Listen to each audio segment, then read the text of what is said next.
الله الرحمن الرحيم الحمد لله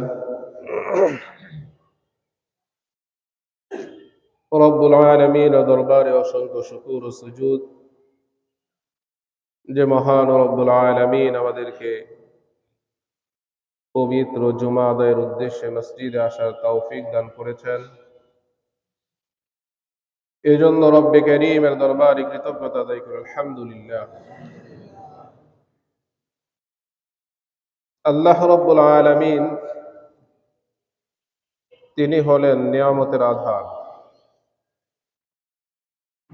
আমাদের আবেদন নিবেদনের ভরসাস্থল।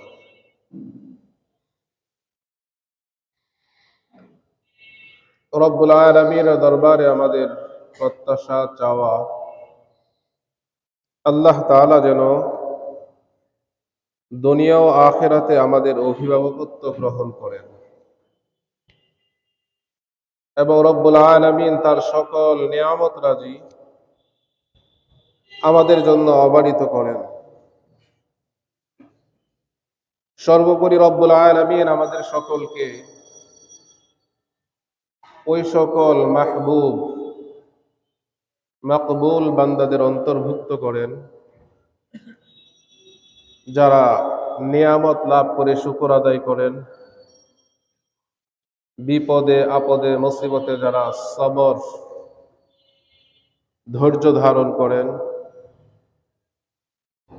ইচ্ছায় অনিচ্ছায় নফসের প্ররোচনায় অথবা শয়তানের ধোঁকায় যদি ভুল ত্রুটি হয়ে যায় কাল ক্ষেপণ না করে সাথে সাথে এর জন্য লজ্জিত হন এবং ইস্তিগফার করেন, তাওবা করেন। আল্লাহ তাআলা আমাদের সকলকে ওই সকল বান্দাদের অন্তর্ভুক্ত করে নেন। দুনিয়া এবং আখিরাতের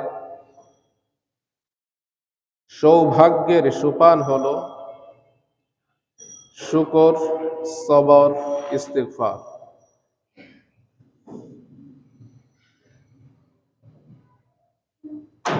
আমরা প্রতিটা মুহূর্তেই প্রতিনিয়তই আল্লাহ রাব্বুল আলামিনের নিয়ামতের মধ্যে আকণ্ঠ ডুবে আছি।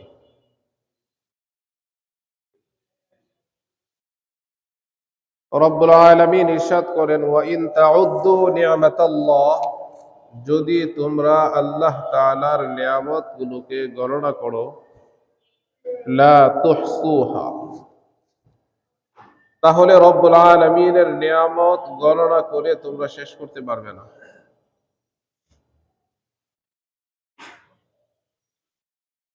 হযরতে আদম আলা নবিয়িনা আলাইহিস সালাতু ওয়াস সালাম থেকে শুরু করে কিয়ামত পর্যন্ত যত মানব আসবে সকলে যদি আল্লাহ তাআলার নিয়ামতগুলোকে গণনা করতে চায় তাহলেও সেই নিয়ামত গণনা করে শেষ করা সম্ভব নয়। বান্দার জন্য করণীয় হলো, উচিত হলো, যখন আল্লাহ তাআলার নিয়ামতে সে আকণ্ঠ ডুবে আছে, নিমজ্জিত আছে, তো রব্বুল আলামিনের নিয়ামতের কদর করা, নিয়ামতের মূল্যায়ন করা, নিয়ামতের অনুভূতি তার মধ্যে জাগ্রত রাখা।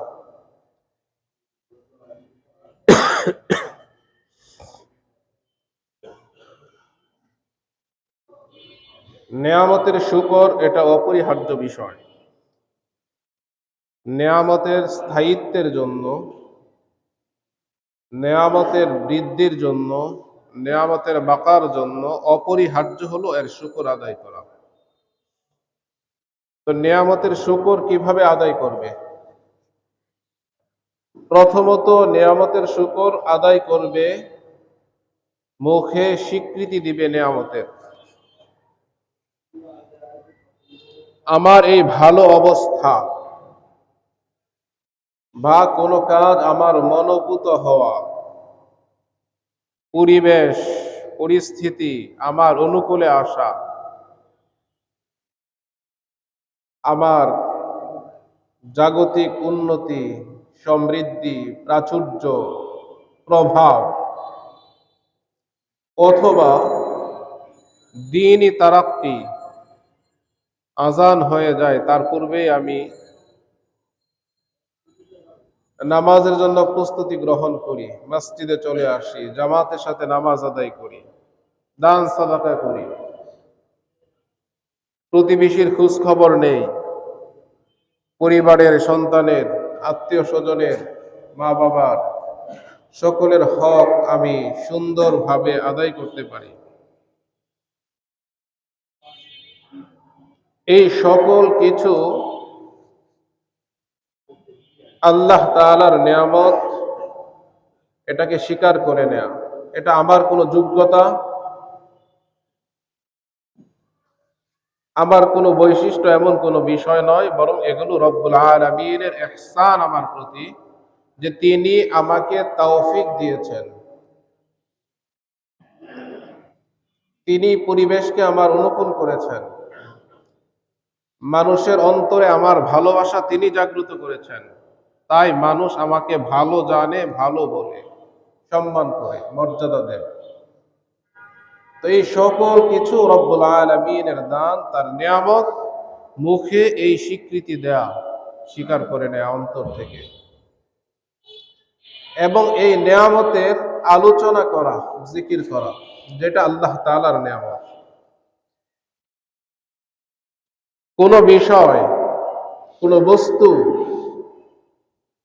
বা আমার সন্তান, বা আমার কোনো পরামর্শ, বা আমার কোনো সিদ্ধান্ত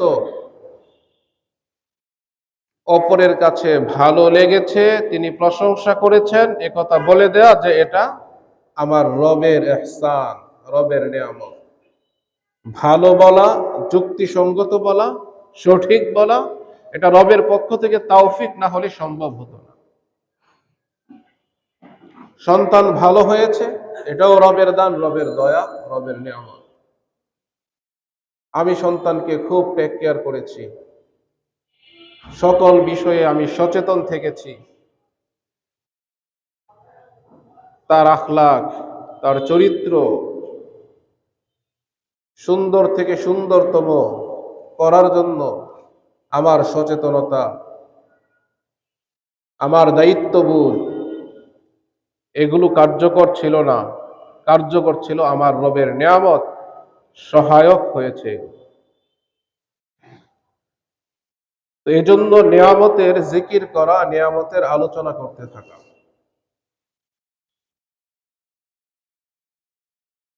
প্রথমত নিয়ামতকে আন্তরিকভাবে স্বীকার করে মুখে স্বীকৃতি দেওয়া, দ্বিতীয়ত নিয়ামতের আলোচনা জারি রাখা।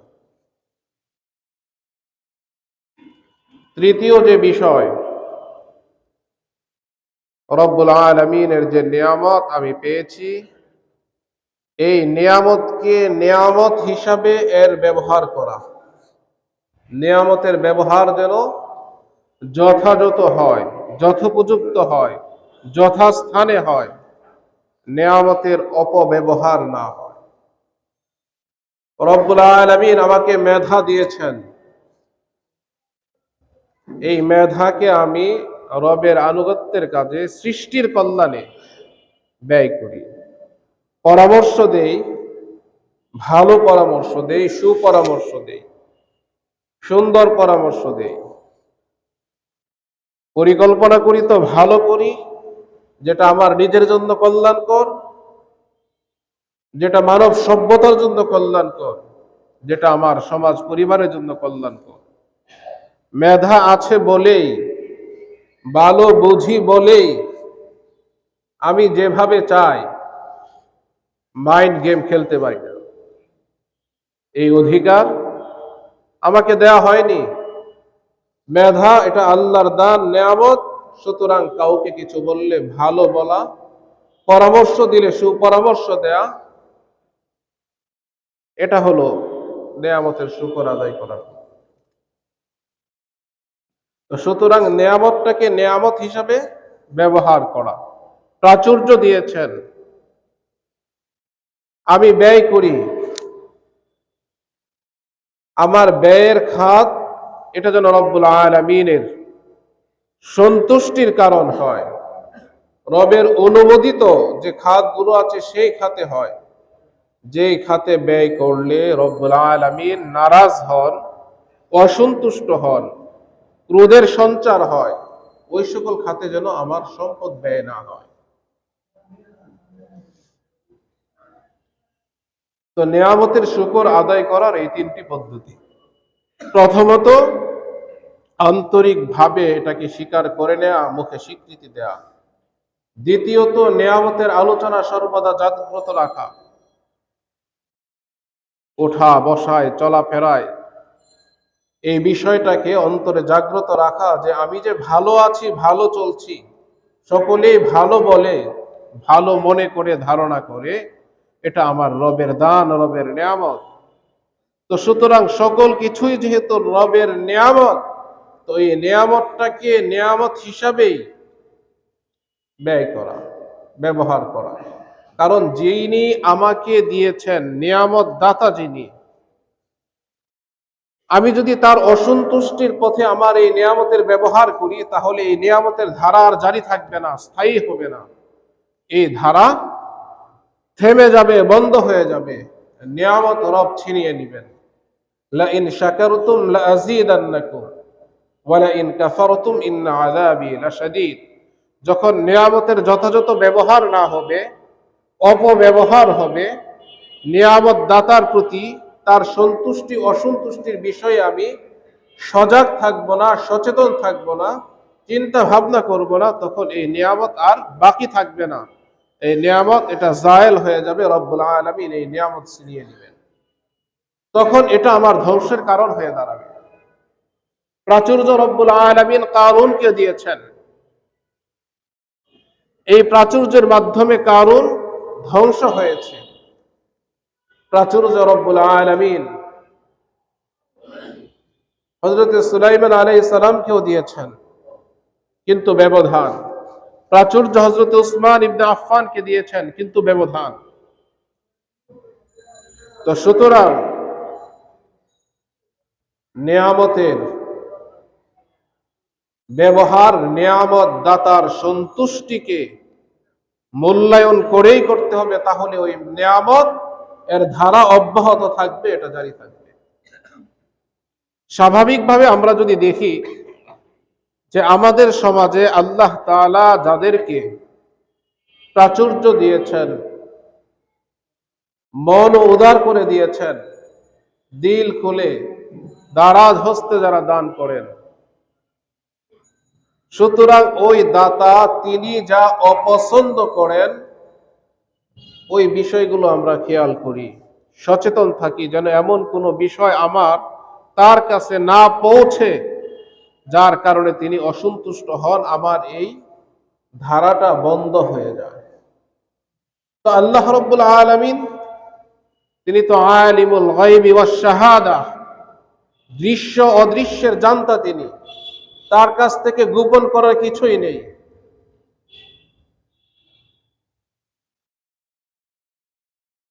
তো সুতরাং রব্বুল আলামিনের নিয়ামত আমি যা লাভ করেছি, এই নিয়ামতের অপব্যবহার, অপপ্রয়োগ, নিয়ামত দাতার অসন্তুষ্টির পথে আমি যেন এই নিয়ামতের ব্যবহার না করি। এই তিন পদ্ধতি অবলম্বন করে নিয়ামতের শুকর আদায় করা। দ্বিতীয় যে বিষয়, সবর, ধৈর্য ধারণ করা। বিপদে আপদে মুসিবতে, প্রতিকূল পরিস্থিতিতে অস্থির না হওয়া, হতাশ না হওয়া, নিরাশ না হওয়া। কারণ ইমানদার মুমিন সে জানে যে তার রব তাকে পরীক্ষা করে। সুতরাং যখন বিপদ আপদ বালা মুসিবত আসবে, তখন সবর করবে, ধৈর্য ধারণ করবে। সবরের পদ্ধতি, প্রথম পদ্ধতি হলো অসন্তুষ্ট না হওয়া। রব্বুল আলামিনের পক্ষ থেকে কোনো পরীক্ষা আসলো, কোনো বিপদ আপদ যখন আসে, তখন এটাকে মেনে নেয়া,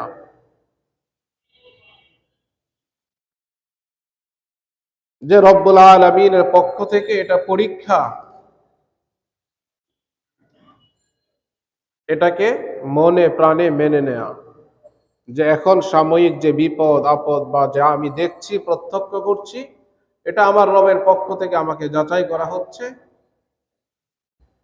পরীক্ষা করা হচ্ছে। তো সুতরাং আমাকে সবর করতে হবে, ধৈর্য ধারণ করতে হবে। দ্বিতীয়ত, কোনো ধরনের অভিযোগ না করা, যে বিপদ আপদ কষ্ট ক্লেশ যা আসে এই ব্যাপারে কোনো অভিযোগ না করা। অনেক সময় এমন হয় যে বিপদ আপদ বালা মুসিবত শুধু আমাকেই দেখে, আমার উপরেই আসে, এই ধরনের উক্তি কোনো অবস্থাতেই না করা, এ ধরনের শব্দের উচ্চারণ না করা। আমি ইমানদার, মুমিন, কোরআনে বিশ্বাসী, রবে বিশ্বাসী, তো কোরআন বলে আম হাসিবতুম আন তাদখুলুল জান্নাহ, তোমরা কি ধারণা করছো যে তোমরা জান্নাতে প্রবেশ করবে? তোমাদেরকে পরীক্ষা করা হবে না? ওয়া আনতুম লা তুফতানুন, তো আল্লাহ রাব্বুল আলামিন পরীক্ষা করবেন। ওয়ালানাবলুওয়ান্নাকুম বিশাইইম মিনাল খাউফ ওয়াল জু' ওয়া নাকসিম মিনাল আমওয়াল ওয়াল আনফুস ওয়াত থামারাত। রব্বুল আলামিন তো দ্ব্যর্থহীন ভাষায় কোরআনে কারীমে ইরশাদ করেছেন, অবশ্যই অবশ্যই আমি তোমাদের পরীক্ষা করব, কঠিন বিপদের মাধ্যমে। তোমাদের মধ্যে আতঙ্ক ছড়িয়ে দিব, ত্রাস ছড়িয়ে দিব। ওয়াল জু', তোমাদের অভাব অনটন।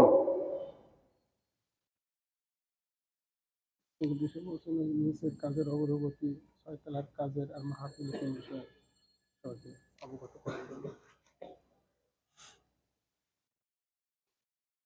রব্বুল আলামিন বলেন যে তোমাদেরকে ক্ষুধার যাতনা দিব, বিপদ এই ধরনের দিব যে কখনো সকল কিছুই তোমার আছে কিন্তু নিরাপত্তাহীনতায় তুমি ভুগবে। শঙ্কা, ভয়, আতঙ্ক, ত্রাস ছড়িয়ে দিবে।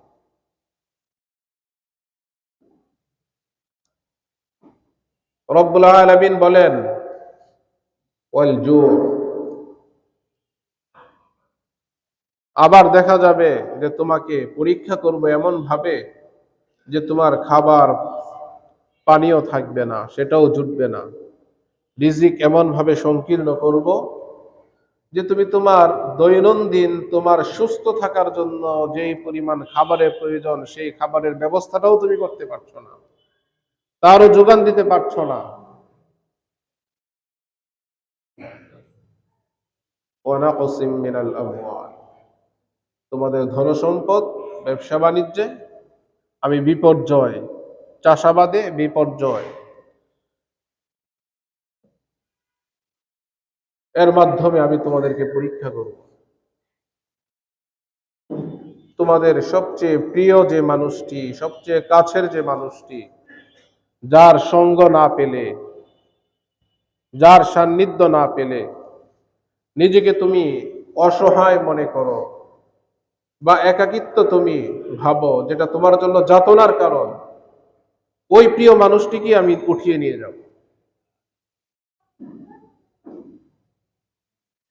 তো রব্বুল আলামিন বলেন ওয়ালানাবলুওয়ান্নাকুম, লানুবলুওয়ান্নাকুম, অবশ্যই অবশ্যই আমি তোমাদের পরীক্ষা করব, পরীক্ষা না করে ছেড়ে দিব না।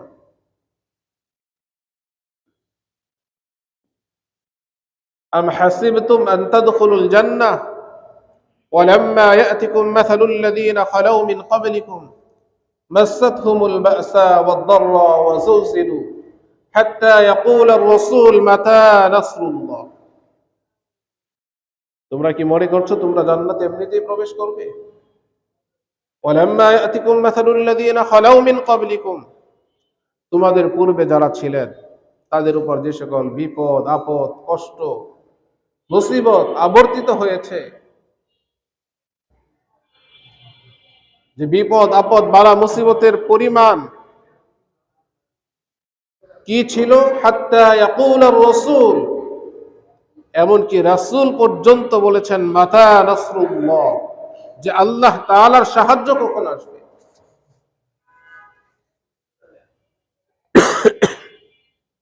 তো রব্বুল আলামিন বলেন এমনিতেই ছেড়ে দাও, ইয়াবসুতুর রিজকা লিমান ইয়াশাউ ওয়া ইয়াকদির, আল্লাহ রাব্বুল আলামিন কাউকে প্রশস্ততা দান করেন, প্রশস্ত রিজিক দেন, সচ্ছলতা দেন, কাউকে রব্বুল আলামিন সংকীর্ণতা দেন, অভাব দেন।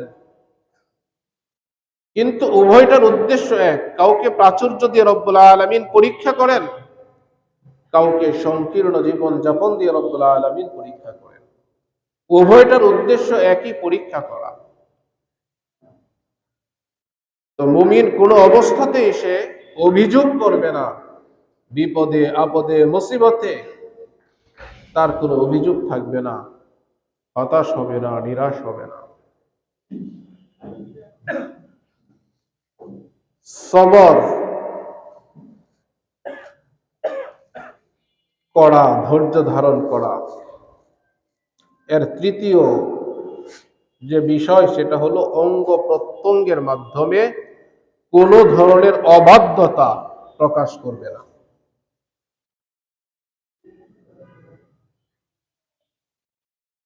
অঙ্গ প্রত্যঙ্গের মাধ্যমে নাফরমানি প্রকাশ করা, অবাধ্যতা প্রকাশ করা, কপালে থাপ্পড় দেওয়া, মাথার চুল ছেঁড়া, হাই হুতাশ করা, বিলাপ করা, চিল্লাচিল্লি করা, আপনজন মারা গেল, মুহতারাম হাজিরিন, এগুলি নাফরমানি, অবাধ্যতা, সীমা লঙ্ঘন। তো এটা বিপদ, এটা মুসিবত, এটা পরীক্ষা। এই বিপদে আপদে মুসিবতে আমি যদি সবর করি, ধৈর্য ধারণ করি, এই ধৈর্য ধারণ করা এক তো হলো প্রথমত আমি আন্তরিকভাবে এটাকে মেনে নিব যেটা আমার রবের পক্ষ থেকে পরীক্ষা। দ্বিতীয়ত মুখে কোনো ধরনের অভিযোগ আমি করব না এই বিষয়ে, এমন কোনো উক্তি আমি করব না যা ঈমানের পরিপন্থী। তৃতীয়ত অঙ্গ প্রত্যঙ্গের মাধ্যমে এমন কোনো আচরণ প্রকাশ আমি করব না যা সীমালঙ্ঘন, যা নাফরমানি, যা অবাধ্যতা। এই তিনটার সমন্বয়ে সবর পরিপূর্ণ হয়। মুহতারাম হাজিরিন, মানব জীবনের তৃতীয় অবস্থা হলো যে মানুষ ইচ্ছায় হোক অনিচ্ছায় হোক, নফসের তাড়নায় হোক শয়তানের ধোঁকায় হোক, অথবা অসৎ সঙ্গের কারণে হোক, যে কোনো কারণে হোক, ত্রুটি বিচ্যুতি কখনো হয়ে যায়। যদি ভুল ত্রুটি হয়ে যায় তখন তার জন্য করণীয় হলো সাথে সাথে এর জন্য সে লজ্জিত হবে, অনুতপ্ত হবে, ইস্তিগফার করবে, ক্ষমা প্রার্থনা করবে, আল্লাহ তাআলার দরবারে সে তাওবা করবে যে এই ত্রুটি, এই ভুল, এই অন্যায়, এই নাফরমানি, এই অপরাধ, এই গুনাহ আমার পক্ষ থেকে হয়েছে, নফসের তাড়নায় অথবা ইবলিসের ধোঁকায় অথবা অসৎ সঙ্গের কারণে, যে কোনো কারণেই হোক। এটা মহা অন্যায়, এটা অপরাধ, এটা জুলুম। তো সুতরাং এর জন্য লজ্জিত হবে এবং রব্বুল আলামিনের দরবারে ইস্তিগফার করবে, ক্ষমা প্রার্থনা করবে, তওবা করবে। এজন্য মুহতারাম হাজিরিন, আমাদের সকলকে বুঝতে হবে যে ইস্তিগফার কিভাবে করা হয়। প্রথমত,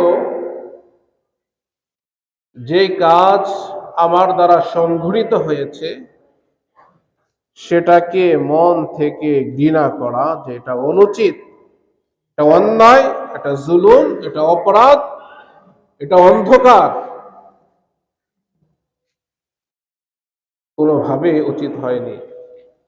এর প্রতি ঘৃণা প্রদর্শন, লজ্জিত হওয়া,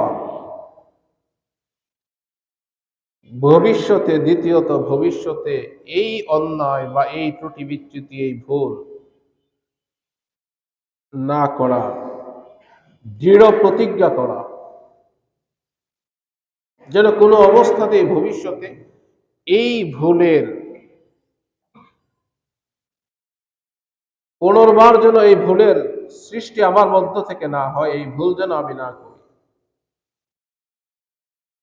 দৃঢ় সংকল্প করা, সজাগ থাকা, সচেতন থাকা, যে ত্রুটি হয়ে গেছে যদি রব্বুল আলামিন তিনি পাকড়াও করেন তো অবস্থা কি হবে, রবের সামনে আমি দাঁড়াবো কিভাবে? কারণ অন্যায় যখন আমি করছি, নাফরমানি যখন করছি, রবের অসন্তুষ্টির কারণ যা, ওই সময়টাও রবের নিয়ামত ভোগ করেই করছি।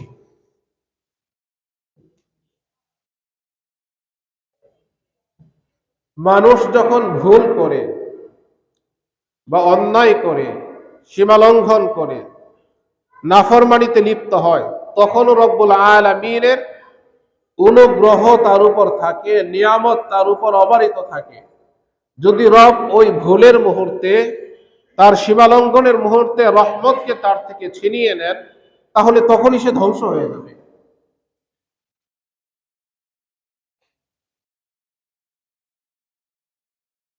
আল্লাহ রাব্বুল আলামিন তিনি যে তার নিয়ামত ভোগ করার পরেও তারই নাফরমানি করছি, তারই অবাধ্য হচ্ছি, তারপরেও তিনি তার নিয়ামতের ধারাকে বন্ধ করেননি। ওই মুহূর্তেও, যেই মুহূর্তে আমি আমার রবের নাফরমানি করছি,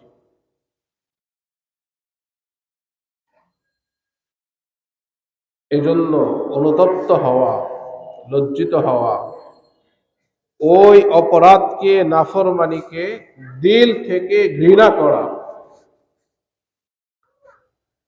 যে কোনো অবস্থাতেই এই ভুলের দ্বিতীয়বার আমার থেকে যেন এই ভুল প্রকাশ না পায়, এই নাফরমানিতে আমি লিপ্ত না হয়ে যায়, এই সীমা লঙ্ঘন আমার দ্বারা যেন না হয়,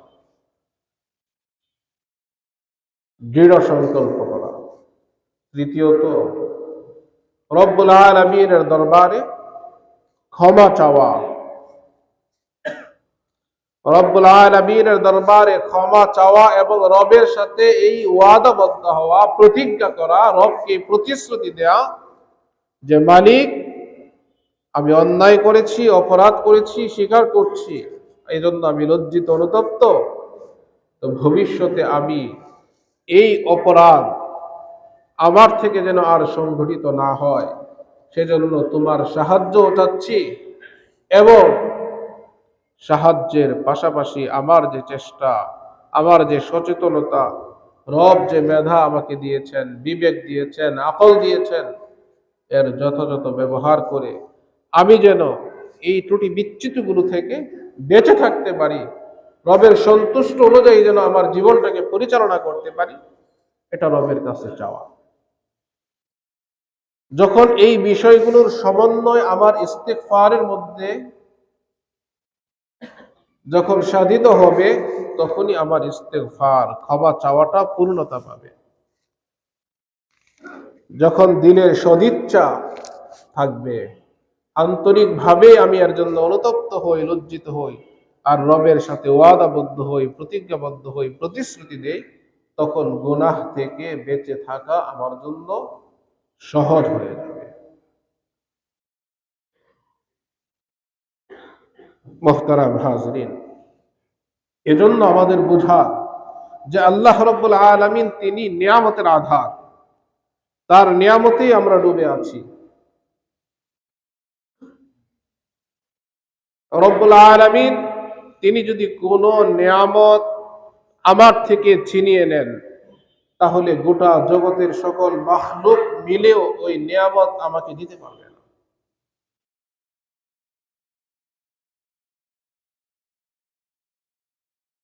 যে দেখেন মানুষ, আল্লাহ তাআলা একজন মানুষকে কত অসংখ্য অগণিত নিয়ামত দিয়েছেন, এর তো কোনো হিসাব নেই। হিসাব করেও শেষ করা যাবে না। তারপরেও যে সকল নিয়ামত আমরা প্রতিনিয়ত বহন করছি, আমাদের বডির মধ্যে যা আমরা প্রত্যক্ষ করি, এক একটা নিয়ামতের মূল্য কত যদি আমরা একটু চিন্তা করি, তাহলে মুহতারাম হাজিরিন, মানুষ রবের নাফরমানি করতে পারে না।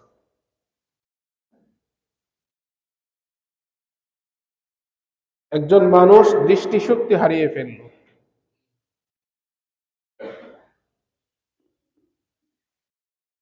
গোটা বিশ্বের চিকিৎসা বিজ্ঞান মেলেও তার দৃষ্টিশক্তি ফিরিয়ে দিতে সক্ষম। জন্মান্ধ, আল্লাহ তাআলা দৃষ্টিশক্তির নিয়ামত থেকে তাকে বঞ্চিত করেছেন। তাকে দৃষ্টি শক্তি ফিরিয়ে দিতে গোটা বিশ্বের মেডিকেল সায়েন্স যদি একত্রিত করা হয়, এক পাত্রেও যদি গুলিয়ে জমা করা হয়, তারপরেও ওই জন্মান্ধকে দৃষ্টিশক্তি দিতে সক্ষম হবে?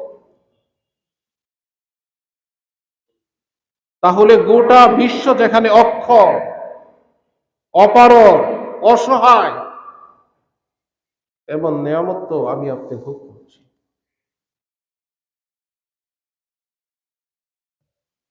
এজন্য মুহতারাম হাজিরিন, রব্বুল আলামিন তিনি নিয়ামতের আধার। প্রতিনিয়তই আমরা রবের নিয়ামত ভোগ করছি। জন্মান্ধ যে মানুষটি, সেও আল্লাহ তাআলার নিয়ামতে আকণ্ঠ নিমন্ত্রিত। তাদের স্মৃতিশক্তি প্রখর হয়, ঘ্রাণ শক্তি প্রখর হয়, তাদের পঞ্চ ইন্দ্রিয় যেগুলো আছে, চোখ ছাড়া বাকি চারটি, এগুলো অনেক শক্তিশালী হয়। কোন অন্ধ জন্মান্ধ, তার সাথে আপনি একবার কথা বলবেন, পরিচয় দিবেন, পরবর্তীতে আবার যখন তার সাথে পরিচয় দিবেন, সে খুব সহজেই আপনাকে চিনবে। আপনাকে স্পর্শ করেছে, ধরেছে কোনো সময় হাতে, দেখা গেল 10 জনের মধ্যে আবার যখন ঘুরে আপনাকে ধরবে, তো আপনাকে বলতে পারবে, আপনার পরিচয় সে দিতে পারবে। কিন্তু সেটা আমার আপনার দ্বারা হয় না। এজন্য আমাদের আল্লাহ রাব্বুল আলামিনের পক্ষ থেকে যে নিয়ামত আমরা লাভ করছি, প্রতিনিয়ত যে নিয়ামত আমরা ভোগ করছি, এই নিয়ামতের শুকর আদায় করা। যাদের প্রাচুর্যতা আছে তারাই শুধু নিয়ামত ভোগ করছে, তাদেরই শুকরিয়া আদায় করা দরকার, শুকরগুজার হওয়া দরকার। বিষয়টা আদৌ এমন নয়। প্রত্যেকটা প্রাণী রব্বুল আলামিনের নিয়ামত দ্বারা আকণ্ঠ নিমজ্জিত। রবের নিয়ামত, রহমতের সাগরে সকলেই ডুবে আছি। রহমত দ্বারা রব সকলকে ঢেকে রেখেছেন। চাই আমি রাস্তায় থাকি, চাই আমি মহা অট্টালিকায় থাকি, নিরঙ্কুশ ভাবে দুনিয়াতে কেউই ছোট নয়, নিরঙ্কুশ ভাবে দুনিয়াতে কেউ বড় নয়। যে ছোট, ছোট থেকেও আরো ছোট আছে, অসহায় তার থেকেও আরো অসহায় আছে। আবার যার প্রাচুর্যতা দেখে আমি কামনা করি, বাসনা করি, তার চেয়েও আরো অনেক বড় প্রাচুর্যশীল ব্যক্তি দুনিয়াতে আছে। যুগে যুগে অসংখ্যের দৃষ্টান্ত ইতিহাসের পাতায় রয়েছে। এজন্য মুহতারাম হাজিরিন, আল্লাহ রাব্বুল আলামিন তিনি আমাদেরকে নিয়ামত দিয়েছেন। যখন আমরা নিয়ামতের শুকর আদায় করব, বিপদে আপদে যখন রব্বুল আলামিনের পরীক্ষায় আমরা সবর করব, ধৈর্য ধারণ করব, ত্রুটি বিচ্যুতি যদি হয়ে যায়, আমরা যদি সাথে সাথে ইস্তেগফার করি, তাহলে রব্বুল আলামিন বলেছেন, ইন্না ইবাদি লাইসা লাকা আলাইহিম সুলতান। ইবলিসকে রব্বুল আলামিন বলেন, আমার বান্দা, নিশ্চয়ই ইন্না ইবাদি, আমার বান্দাদের অবস্থাটা হলো এই, লাইসা লাকা আলাইহিম সুলতান, যে তাদের উপর তোমার কোনো কর্তৃত্ব চলবে না, তাদের উপর তোমার কোনো কর্তৃত্ব চলবে না, কোনো ক্ষমতা তুমি তাদের উপর কোনো প্রভাব বিস্তার করবে, এটা সক্ষম নও তুমি, সম্ভব না। আমার বান্দা নিয়ামতে শুকর আদায় করে, মুসিবতে সবর করে, ত্রুটি বিচ্যুতি হয়ে গেলে ইস্তেগফার করে, আর আমি রব্বুল আলামিন গফফার, তাকে ক্ষমা করে দিই। ইবলিস যখন রব্বুল আলামিনের পক্ষ থেকে এই ঘোষণা শুনে, তখন সে বলে ফাবিইজ্জাতিকা লাউগফিয়ান্নাহুম আজমাইন ইল্লা ইবাদাকা মিনহুমুল মুখলাসিন, যে আপনার ইজ্জতের শপথ, লাউগফিয়ান্নাহুম আজমাইন, আমি সকলকে পথ নষ্ট করব, বিপদগামী করব, তাদের দুনিয়া আখিরাতকে আমি ধ্বংস করে দিব। ইল্লা ইবাদাকা মিনহুমুল মুখলাসিন, তবে ইবলিস স্বীকার করে যে যারা আপনার মুখলিস বান্দা, তাদের বিষয়টি ভিন্ন। কারণ তারা তো নিয়ামতের শুকর আদায় করতেই থাকে। নিয়ামতের ব্যবহার, নিয়ামত দাতার সন্তুষ্টিকে প্রাধান্য দিয়ে নিয়ামতের ব্যবহার করে। যখন মুসিবত আসে, বিপদ আসে, কষ্ট ক্লেশ আসে, তখন সে এটাকে পরীক্ষা মনে করে, যার কারণে সে সবর করে, অস্থির হয় না, হায়হতাশ করে না, নিরাশ হয় না।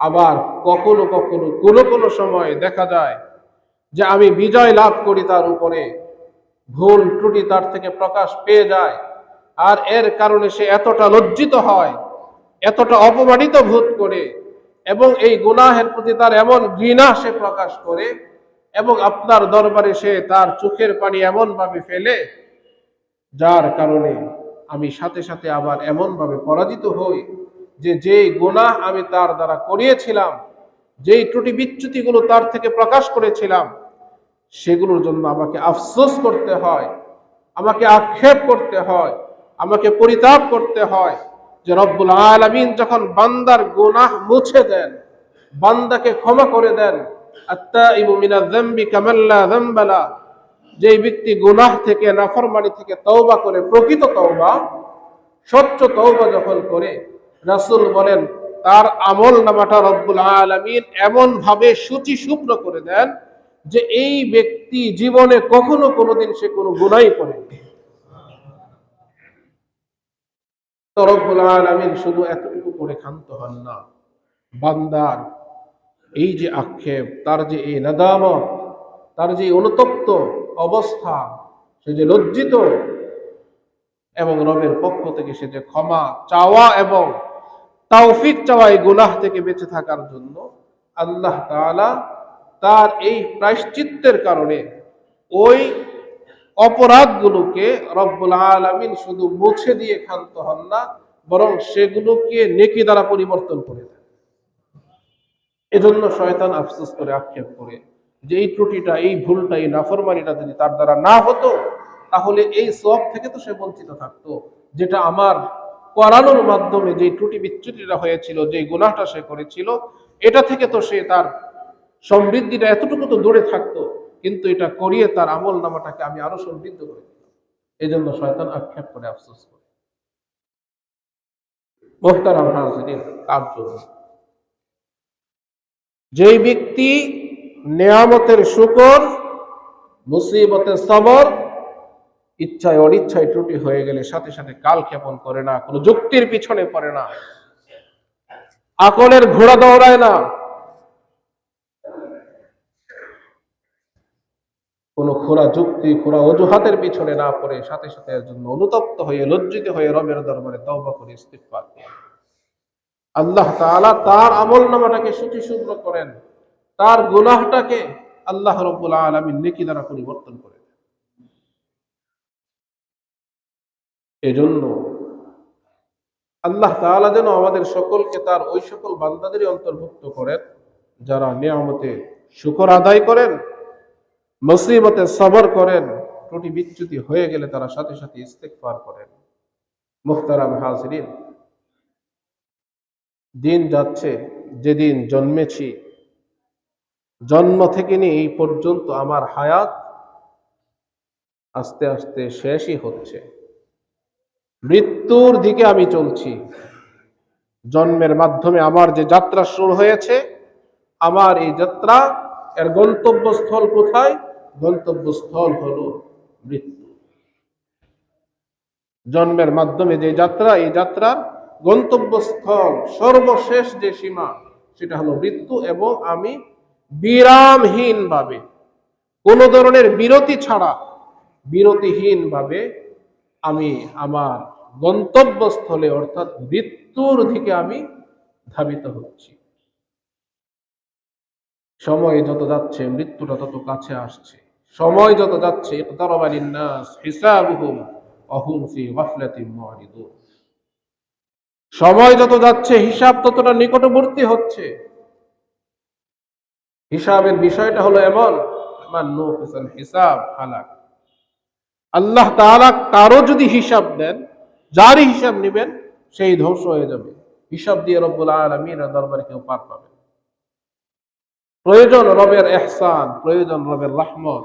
রবের রহমত ছাড়া পরিত্রাণের কোনো উপায় নেই। এজন্য মুহতারাম হাজিরিন, দুনিয়াতে এসেছি, মৃত্যুর দিকে আমরা ধাবমান। এই সময়ের মধ্যে আমাদেরকে মৃত্যুর পরবর্তী যে জীবন, সেই জীবনটাকে গুছিয়ে নিতে হবে। মৃত্যুর পরবর্তী যে জীবন, সেই জীবনটাকে সুন্দর করতে হবে। মৃত্যুর পরবর্তী যে জীবন, সেই জীবনটাকে সমৃদ্ধ করতে হবে। মৃত্যুর পরবর্তী যে জীবন, সেই জীবনটাকে যেন আমি নিশ্চিন্তে, নিরাপদে, শান্তিতে কাটাতে পারি, এর ব্যবস্থা আমার এই সময়ের মাঝেই করে নিতে হবে। এজন্য আমাদের প্রয়োজন যে যখন যে সুযোগ আমার সামনে আসে, সেই সুযোগটাকে কাজে লাগানো। মুহতারাম হাজিরিন, আল্লাহর ঘর মসজিদ পুনর্নির্মাণ হচ্ছে। যখন মসজিদ পুনর্নির্মাণের ঘোষণা প্রথম হয়েছিল, মসজিদ নির্মাণের কাজের সূচনার পূর্বেই যারা প্রথম ঘোষণা শুনেছিলেন, তাদের থেকে অনেকে বিদায় হয়েছেন, ইন্তেকাল করেছেন। শরীক হওয়ার ইচ্ছা ছিল, হতে পারেননি। অনেকে মসজিদের কাজে শরীক হয়েছেন। পুনরায় আবার এই নবনির্মিত মসজিদে রব্বে কারীমের কুদরতি কদমে সিজদা বলতে হবে, সেই স্বাদ, সেই আহ্লাদ, সেই শখ, সেই আকাঙ্ক্ষা, তামান্না দিলে ছিল। কিন্তু আল্লাহ তাআলা সেই সুযোগ দেননি। তার পূর্বে তার মালাকুল মউত উপস্থিত হয়েছে, তিনি পরপারের যাত্রী হয়েছেন। অনেককে রব্বুল আলামিন কবুল করেছেন, যে মসজিদ পুনর্নির্মিত হয়েছে, পুনর্নির্মিত এই মসজিদের মধ্যে এসে সিজদা আদায় করেছি। এটা রব্বুল আলামিনের অপার ইহসান, দয়ার করুণা আমাদের প্রতি, আলহামদুলিল্লাহ। মুহতারাম হাজিরিন, মসজিদে আমরা দীর্ঘ সময় সালাত আদায় করেছি।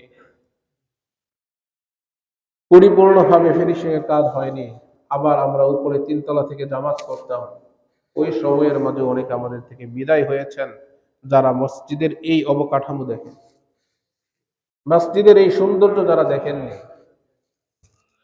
কিন্তু যখন থেকে মসজিদের ঘোষণা হয়েছে, তখন থেকে সকলের দিলে প্রত্যেকেই প্রত্যেকের মতো একটি ছবি আঁকে, যে আল্লাহর ঘর মসজিদটা, আমাদের মসজিদটা এমন হবে, বা এমন হলে সুন্দর হবে। কিন্তু সেই অবস্থা দেখার পূর্বে অনেকে চলে গিয়েছেন। তো রব্বুল আলামিন যার যখন ডাক দিবেন, সে তখনই যাবে। নির্ধারিত সময়ে সকলেই যাত্রা করবে। এর মাঝেই আমাদের পরকালটাকে গুছিয়ে নিতে হবে, সমৃদ্ধ করতে হবে, সুন্দর করতে হবে। এখন মসজিদের নিচে বেসমেন্টে কাজ হচ্ছে, কাজ চলমান।